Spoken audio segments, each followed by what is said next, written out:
welcome back to my channel. Thank you for tuning in. If this is your first time on this channel, you're welcome. My name is Tofumi and this is my channel where I discuss relationship, faith, lifestyle, Christianity, everything that revolves around my life as a young girl growing up in Osogbo at the moment. Anyways, in this video, I'm going to be talking to you about 10 healthy tips for a perfect relationship. Now, let's get right into it. Point number 1. This is the third video that I'm making that has this points in it. Effective communication. You cannot have a perfect relationship without communicating with your partner. Your partner has to know what you want at every given time. They have to know your displeasures, your pleasures, everything that makes you happy, everything around your life, everything about your life. You have to let them into your life. You cannot let someone into your life without communicating with them properly. Are you getting what I'm saying? So you communicate with them, you talk about a lot of things. A lot of things. You make sure that you eliminate anything that is any dark area. I'm still going to come to that. Yes, you make sure to eliminate any dark area so that your partner is not confused about what they can do for you or be for you in the relationship, and you also are not confused. Point number 2, trust and transparency. I mentioned eliminating every dark area in point number 1. So now when I'm talking about trust and transparency, you have to understand that if you are choosing to be with someone, to have a relationship, whether it's dating relationship or just friendship or marriage, you are choosing to be with this person. You want people to see you and say, oh, you have a relationship with this person, you have a deep connection with this person. Then you have to be able to trust the person. You have to be able to put all of your trust in this person, and also you have to be transparent with this person. So as I trusted the person, you are being transparent with the person so that they can trust you back and be transparent with you also. I'm not going to be transparent with you if I don't trust you. That's not going to happen. Because if I don't believe that what I'm telling you or what we are having is very, very, I don't know how to put this. If I don't trust you, I cannot be transparent with you. That's what I'm saying. And transparency means that you are eliminating everything that can bring doubt into your partner, anything that can cause some crocus or some chaos in your relationship. You are laying everything bare in front of your partner. You are being vulnerable with your partner. Both of you are vulnerable together. As you are giving them vulnerability, they are giving it back to you, and both of you know everything. You know what's next, you know what you are doing, you know where you are coming from, and you know where you are going to. It's not like one person is in the relationship and the other person is trying to do, let me not put in my all, so that it's not be as if I'm a mumu. If you have to be in a relationship with this person, and now I'm talking about romantic relationships, then you have to be a mumu in peace. Except if you're having multiple partners, and if you're having multiple partners, this video is not for you. You can't have a relationship with multiple partners. That's not going to happen. But if you're looking to be something that is going to last forever with somebody, then you have to be able to trust and be transparent with them and be vulnerable. Because that is one thing that I say that a lot of people these days do not do anymore. You want to be in a relationship with someone and don't want to be vulnerable. You're saying, oh, don't put all your eggs in one basket. Oh, don't do this. Oh, don't do that, so that they will not think of you this way. So that they will not think of you that way. No, you can't have a perfect relationship like that. No relationship is perfect, but you can make it perfect for both of you. If you're going to make your relationship work, make it healthy, then you have to be transparent, you have to be vulnerable, and you have to trust your partner. Point number 3, quality time. You have been with this person, you want to build something lasting, something long lasting with this person, you have to spend time together. Either physically or virtually. And the good thing is that this life has become so easy that you can have a long distance relationship. In fact, I think I should do a video of that. You can have a long distance relationship and still be able to have quality time with your partner if you both choose and decide to make it work. You cannot say you love somebody and not spend time with the person. No matter how busy you are, you always want to create some little time to spend with that person. Spend quality time with your partner, either physically or virtually. If you are not in the same location, if it's a long distance relationship, spend time virtually. Make sure that you create time for your partner. If you can afford it, you can see yourself physically. Spend as much time as you can, as you will, with your partner. And this is me assuming that you are not married yet. But because I also understand that there are people that are in long distance marriages. But as much as you can, always find a way, always create that time to spend time with your partner. Point number 4, support and encouragement. In my video where I talked about red flags, I was talking about if your partner does not support you, they don't want your growth and all of those things.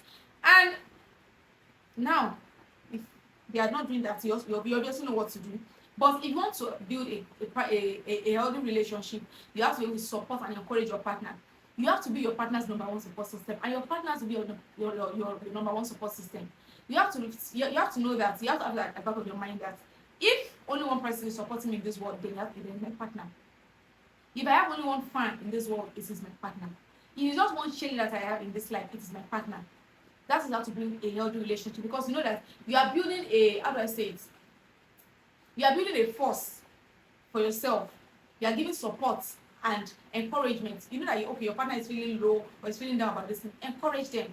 Make them see light in out of every dark situation. The Bible says that for one shall chase 1,000 and two 10,000. That is the power of supporting yourselves, growing together. Point number 5, boundaries. This one is a bit dicey, but I always advise that couples in a relationship, a couple has to define what boundaries means to them. Boundaries vary, and boundaries are, how do I say it? They are relative. Boundaries are very, very relative. It varies from couple to couple, from relationship to relationship, from partner to partner, and also from grade to grade. When you are dating someone, there's some certain boundaries that you're going to set. When you get married, the boundaries are going to get higher, because now the stakes are higher. Set boundaries. Sit down with your partner and talk about, okay, this is the boundary, this is the lines that we cannot cross. These are the things that we are setting as rules and regulations in this our relationship. Point number 6, conflict resolution. So if you are looking to build something long lasting, you have to be able to settle your conflict in a matured and an amicable manner, without insult, without throwing one person under the bus, without one person feeling like, you know, there are times where you have issues with your partner and one person is feeling like, you know what, let me just apologize for the sake of peace. No.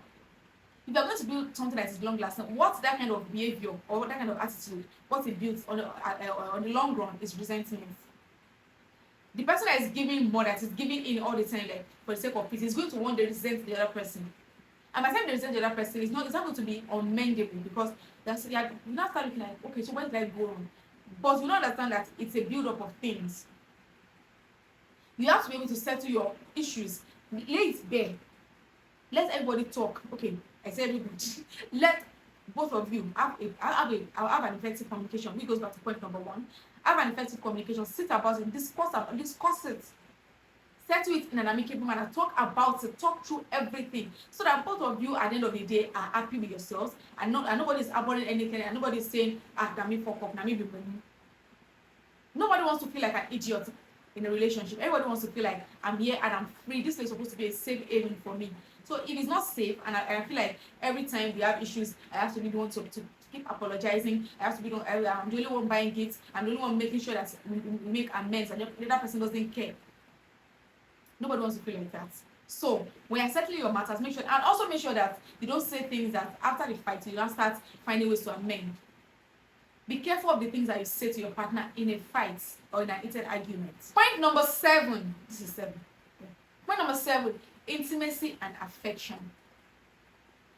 This one should be a no-brainer, because if you are in a relationship with somebody, you're having something that is, the intimacy is going to come, and intimacy necessarily does not mean sex. Does not mean you have to have sexual relations with each other. This is me assuming that we're a Christian couple, because the Bible forbids us from having sex before we get married, right? But that's topic for another video. Intimacy means that both of you are growing comfortably in each other's space. You are so comfortable, like both of you could literally be sitting and you feel so into the person. You are not touching yourself, you are not doing anything. Intimacy can be sexual and can be non-sexual, but you have to build intimacy with your person. The kind of affection that you don't have for anybody else is what you should have for your partner. Point number 8, shared values. So you have to, as you grow old, as you grow in the relationship, there are things that are going to become common interest to both of you. And there are things that, regardless of the, for example, as I am like this now, I'm not a fan of football. I don't like football. But sometimes for the sake of my partner, sometimes for the sake of my future husband, I'm trying to say that, okay, if the person I'm going to end up with is a football fanatic, or the person likes football, then I might have to just create an interest. I don't necessarily have to watch it, but I have to know, oh, they're having a game today, or this is his favorite player, or this is his favorite club, and all of those things. Create shared values, and there are times that both of you are going to have common interests. As a matter of fact, most couples say that by the time they keep growing older, and as the relationship progresses, they end up having common interests. They end up liking the same thing, because as I'm trying to like football, it's also trying to like Jesus name, I was not really like YouTube. It's also trying to like being on camera and being on YouTube. At the end of the day, both of us are going to be watching football together, and also both of us are going to be doing these YouTube things together. That's just an example. But I'm not saying that our shared values, our shared interests with your partner. Point number 9, I said number 1. Point number 9, adventure. Now, this relationship thing is a lifelong thing. It's to just do us part. So you have to be able to be adventurous. You have to be able to be spontaneous. You have spontaneous with your time, the way you spend time together, the way you speak, the way you have intimacy, the way you do things. You have to just don't let everything be a linear structure or a straight line, and they're just very, very predictable. No, eliminate predictability. Don't let your partner always say, oh, this is what she's going to do next. Nah. There's a difference between predicting your attitude, your behavioral patterns. That one's a JJ. There's a difference between building that and knowing that it's my birthday, she always buys perfume every year. No. Or you're going to have sex, but it's just going to be this same style. Be unpredictable. Do things. Try out new things. Try out new food recipes. Try out new country. You can travel to a new country. Try out new things that both of you. In fact, there are times that both of you do not like, let's say for example, both of us do not like hiking. Like, no, let's just give it a shot and see how it's going to come out. That's adventure. Regardless of the outcome of that hiking, we are going to develop a new way to bond over something that both of you don't even know about. But it's just adventure. It's just something out of the ordinary. It's just something different. The last point is growth. As you are with your partner, you have to grow. One person doesn't have to be stagnant. If you are building a healthy relationship, you have to say that your partner has to say that you are growing. As I'm growing, you say you are growing. It's not like one person is, you not say, I was building with him, or I was building out for the both of us. No, you can't build one person up for the other person. No, they don't be like that. Both of you have to grow. It's fine if one person is just an academics person and the other person is career driven. It's fine if both of you do not, if one person is career driven and the other person is an entrepreneur. It's fine if both of you do not have the same career path or the same life path. It's very, very fine. But what is important is that in the path that you have chosen, make sure that you grow. I hope you enjoyed this video and I hope you liked this video. If you have any comments, please drop them in the comment section. Let me hear your thoughts. Let me know what you think about this video. If you haven't subscribed, please subscribe to my channel and give this video a thumbs up. Let me know that you enjoyed this video. I'll see you guys in my next video. Bye.